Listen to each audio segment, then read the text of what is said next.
Hi guys, and welcome to a new video on Sonal's life. Now, this video is slightly different. I realise the past few times it's been like review, preview. But we're currently in the midst of the best of Super Junior. And I've been watching our little Fujita go from up and down, wins and losses. And I wanted to talk about the future of New Japan. And this time more specifically, I guess, the 3/4 Ryuwa Musketeers. So yeah, I'm talking about Yota Tsuji, Shota Umino, Ren Narita and Yuya Uemura. 4 guys who are very close to my heart. Just because by the time I started watching New Japan in 2018, they were the class of young lions and I've seen them grow, and I've watched, in the case of Tsuji and Shota, go through their excursion here in the UK. So I thought it's time to rank where they are in the standings of like everything. So their character, how I think the future is going to be for them. So yeah, let's get going. Okay, so in 4th place. Now this is the thing, I'm looking at everything since they've come back from excursion, okay? 4th place is Ren Narita. Now you'll know this if you watched my past videos, if you've been following me. I loved Ren Narita when he was a young lion.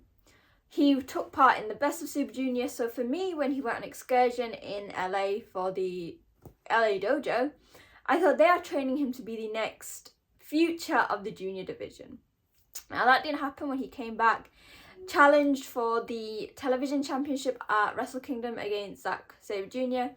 But I was fine with that. I was like, you know what? He can bring his own style of wrestling to the heavyweight division, something similar to Zack Sabre Jr., the likes of Shibata, and people very similar to him. It was all going great. We had him and it was called Strong Style, so him, Minoru Suzuki and El Desperado. Again, things were going amazing. Until he joined House of Torture. Now, you'll know that there is a common thread here with House of Torture. If you become a member of House of Torture, you suddenly forget how to wrestle well. Now, Evil, that was never really an issue. He was never the best wrestler. Same with Yujiro. But we saw it with Sho, Kanemaru, and it was exactly the same with Ren Narita when he joined. Now, before he joined House of Torture, not going to say he wasn't the best. He was no Hiroshi Tanahashi, no Zack Sabre Jr., no Kazuchika Okada. But he had this heart that you really loved. He put his heart and soul into every match that he did. But suddenly, when he came into House of Torture, he forgot that. It was about the shenanigans. There was cheating. If you follow True Heel Heat, I normally do appearances on there with SP3 and J News. SP3 will say he can't enjoy a House of Torture match, especially because he spends the entire time thinking shenanigans are going to happen. And 99% of the time it will happen within maybe the first 10-15 minutes. So that has meant that all of Ren Narita's matches have really been tainted by this. In particular, his recent title match against Jon Moxley is one I would very much like to forget. Because you know what, for a solid amount, there was some good wrestling. We saw the ability to bring in heel tactics, but keep it just to him, but still showcase his wrestling. But this has meant, I think, his first major title shot has been plagued with filth. It is something I would forget, and probably most people will forget about when we look back at Moxley's reign. The problem is, and the thing is, Narita has so much potential. He has a great wrestling style, very different to anyone else in his dojo class. Very different to a lot of the guys on the roster, so whether he wanted to do junior or heavyweight, he could showcase his skills. The problem is that is not happening, and people are just tired of watching him. I personally think, like, his whole real journey hasn't been great. So before he left for the dojo, amazing potential. When he came back, there was a problem with identity. Everyone said he was a mini Shibata. He came out with the black trunks. His style was very similar. So he wanted a change. We thought, House of Torture might be a positive change. But in fact, it was everything we didn't need. So yeah, it's kind of conflicting because on the sense I get it, like he needed a character change, it worked. But to do it at the expense of his wrestling has been really sad for me. That's why Ren Narita is at 4th place. 3rd place. Right, we're on to 3rd place. And this one third and second was quite hard to differentiate because you've got to look at it in terms of like what has been happening storyline wise, titles and all sorts. But third place is Yuya Uemura. Again, another guy who I think has really shined. Like, I loved Uemura before. I think he was one of my top. I liked his style. Again, I thought he could be a junior, didn't work. Makes sense, his physique doesn't work. But I think Uemura really benefited from his time in America. So whereas Ren Narita did it and he did it through the LA Dojo, Uemura really utilised his time there, going to place at AEW. He spent a lot of time, I think, in Impact. So he's working alongside a favourite of mine from the UK independent scene, who's now in America, Mr. Joe Hendry, which allowed him to build on his personality and character-wise. And since coming back, coming into Just Five Guys has been the perfect slot for him. Now, factions are massively important. We spoke with Ren Narita to the detriment of him with House of Torture. But Just Five Guys is the perfect placement because, as you can see, I've got 2 of Five Guys on my wall. But the Just Five Guys is the faction for people who might not be the boldest characters, might not have the boldest style, but he thrives on this sort of brotherhood. If you watch Taichi's YouTube channel, you'll see him appear there regularly on those live streams. I think once I watched it live where they were waiting as before a show and Taichi went out into the crowds and saw Uemura going to get some food. It was very wholesome. The reason he is third is because, right, let's say, he has had some very positive things. He had an amazing match at Wrestle Kingdom with Yota Tsuji. He's currently a champion. He beat Great-O-Khan for the King of Pro Wrestling title. So he's the first member of these 4 guys to win a singles title. Because Narita had got the Never 6-Man Gold with Suzuki and Despy. But again, didn't last long and it's not singles. However, I think there is still a long way to go. We saw from his second match, the hair versus hair match with Tsuji, that there's not as much consistency with him. He is great in the ring, you can't fault his actual wrestling, but when it comes to characterization and his ability to showcase passion in the ring, I think that is still something that needs improvements. Now, not everyone is amazing star quality potential. Like, no one is going to be Hiroshi Tanahashi or the ungovernable one. But what I want to see is something different from Uemura. Because within Just Five Guys, Sanada is the more Sunday calm type. Taichi, he's got his Holy Emperor shtick. Taka Michinoku is Taka Michinoku. Doki he has so much fire in the ring, combining his wrestling with his personality, with this desire to prove people wrong. I've not got that yet. I like the whole, like, people had issues with the branding of, like, I think it's the Heat Storm or something like that, and like the ring gear and stuff. I think it works. I just want to see that passion that coming from the fire within it. So yeah, Uemura is at number 3. I think he has great potential. He has a great spot. He's working his way up slowly. Like, I think King of Pro Wrestling title, then maybe TV, and then the secondary title, and then IWGP. Yes, I do see Uemura as IWGP material. However, I just need to see something. At the moment, while he is great, he is slightly forgettable in that rank because, as much as we hate to admit it, we don't like Ren Narita in House of Torture, and we won't remember all of his matches or want to remember it, but it's still there because you'll be like, it's the Ren Narita match, he cheated, or he's coming out with a hood and stuff. Very reminiscent of the old Evil, which is funny. All he needs is a scythe. So yeah, Uemura is at number 3. At number 2. Now, again, number 2, number 1 was very hard to choose from, and it's similar to what I did last time. And I am going to put at number 2, Shota Umino. Shota Umino is a star. He has a very slow burn. When he first came back, similar to Narita, there was a lot of criticism of he's a mini Tanahashi. He's trying to be a mini Naito. He's trying to be mini Moxley, because obviously he comes out with the jacket that Moxley gave him. But I have seen progression. So I watched him a lot of times in the UK when he was on excursion here, and I've seen the difference. Yes, he has a similar, like, ring gear. It's nice bright colours, pinks, whites, very babyface colours.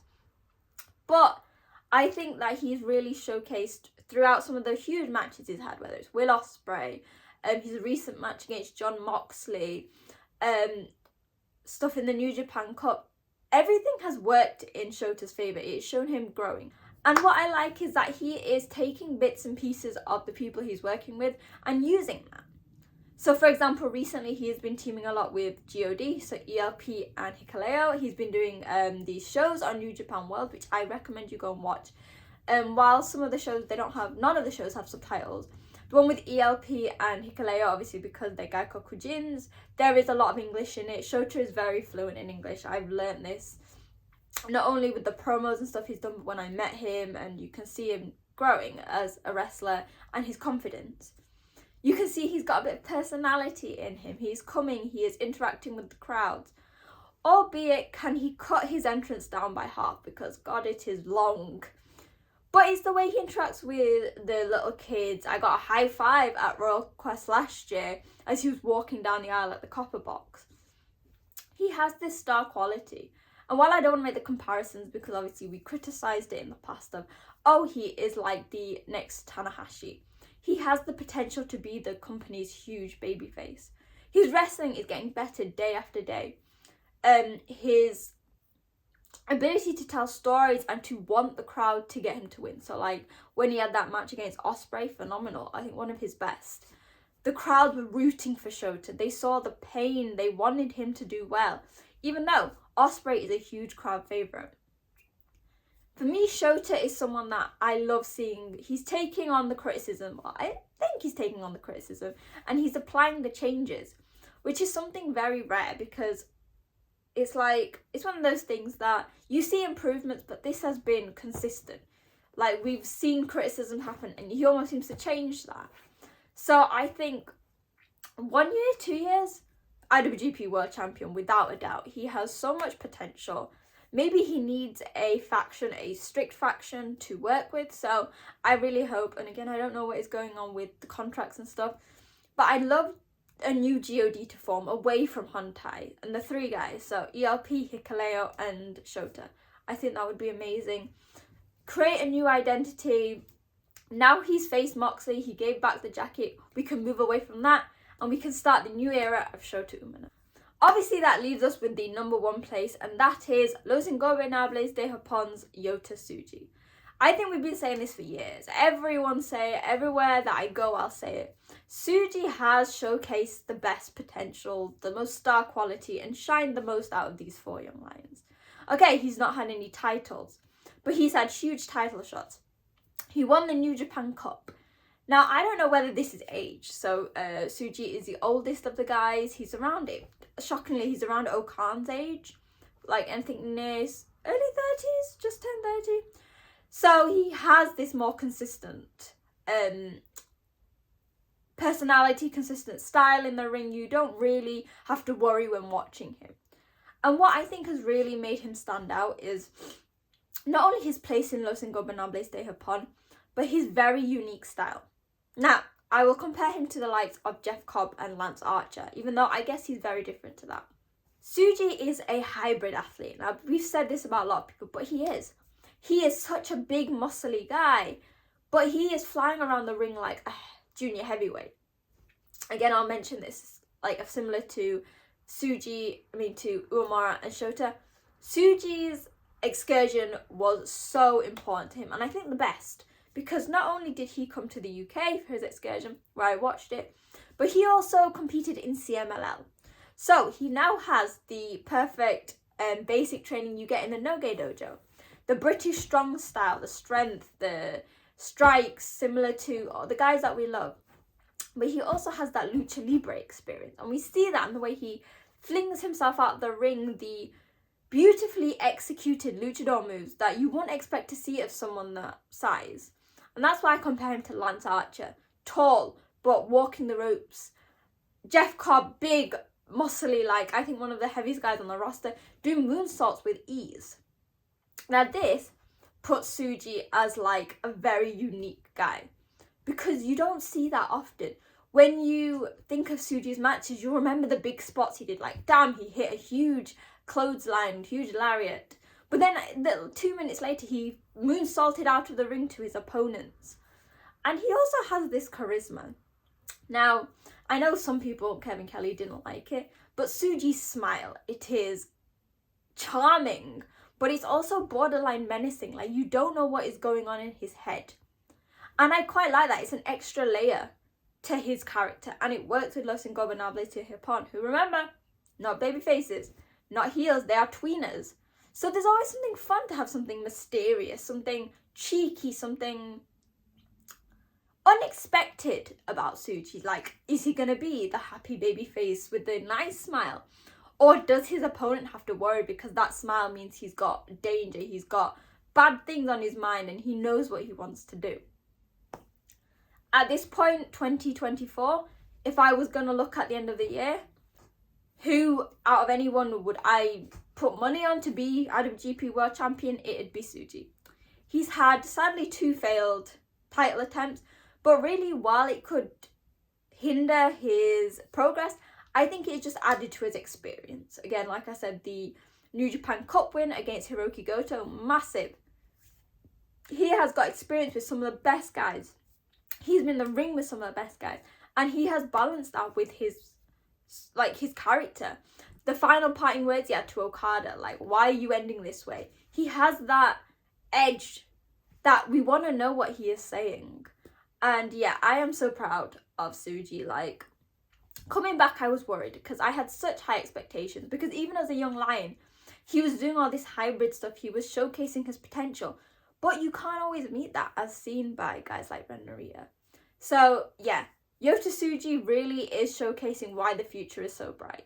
Will he be getting a title shot in the next 2-3 months? Probably not. Will he be winning the G1? Again, probably not. But I do see a title reign at some point. So yeah, that was my top 4. I feel like I've not done a video like this in a while, you know, just like talking to you about stuff. So let me know your thoughts in the comments on social media at wrestling_chat. Give me your rankings of the 4 former Young Lions. Now, of course, I could have gone into all the LA Dojo guys, and I might do another video because you've got some amazing guys. Gabriel Kidd, Clark Connors, sadly, while he's not wrestling anymore, Alex Coughlin, Kevin Knight. So I might go through all them. But for now, let's focus on the Noge Dojo. Let me know your rankings. So comments, social media at wrestling_chat. Let me know why you've done this, what you want to see improve from each guy. And as always, make sure to hit like, share, and subscribe. We are coming up to a busy month. We're coming up to the end of Best of Super Junior. We've got Dominion, then that's on the road to the G1. And then there are some US shows sprinkled in. So yeah, hopefully you guys enjoyed the video, and I'll see you soon. Bye!